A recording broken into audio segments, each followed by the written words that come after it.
Hello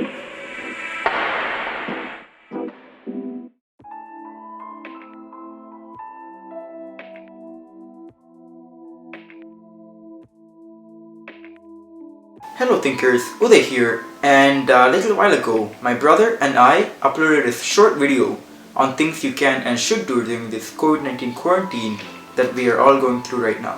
However, we feel that we can add a few more tips to our previous video, so we are making a part 2. Our first video was more focused on physical health tips, but as we spend more and more time in our houses, I feel that a mental health tip video should also be uploaded. So without further ado, let's begin. Obviously, going into town for non-essential needs has become a thing of the past. However, try to go outside once in a while to get some fresh air and sunlight.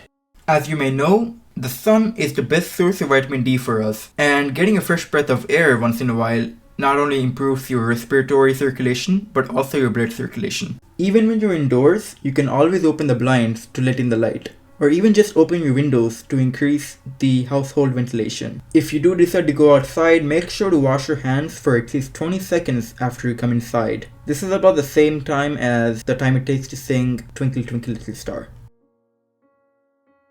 If you wish to refresh and clean your mind, we highly recommend that you try meditation. You see, when you meditate, you basically close your eyes and focus on your breathing and do nothing else for several minutes. And when you do this, your brain waves literally change to a more relaxed state. In essence, meditation is basically a reset button for you, and doing it a few times a day or maybe even once a day is a great way to relax your mind. Another very important tip that some people may forget is to keep in touch with our friends. In times like this, when you only see a handful of people every day, your family per se, you have a sense of loneliness that is amplified, and talking to people that you used to talk to all the time is a great antidote. Personally, I feel like calling your friends instead of simply texting them is much more fulfilling. All this being said, however, you must realize that with the increase of internet usage in the past month, there is a huge strain on bandwidth, and because of this, internet speeds are actually decreasing all over the country. With this, I recommend that you go offline sometimes, turning off the internet and giving yourself a break from the constant stream of information and dopamine induction. My personal recommendation? Try reading a novel that is not related to schoolwork. May not seem fun at first, but in my opinion, reading is a great way to escape the stresses of reality. Just take some time to find a book that interests you. As time goes on, we should try and set a daily schedule for ourselves, allotting time for work, play, and rest.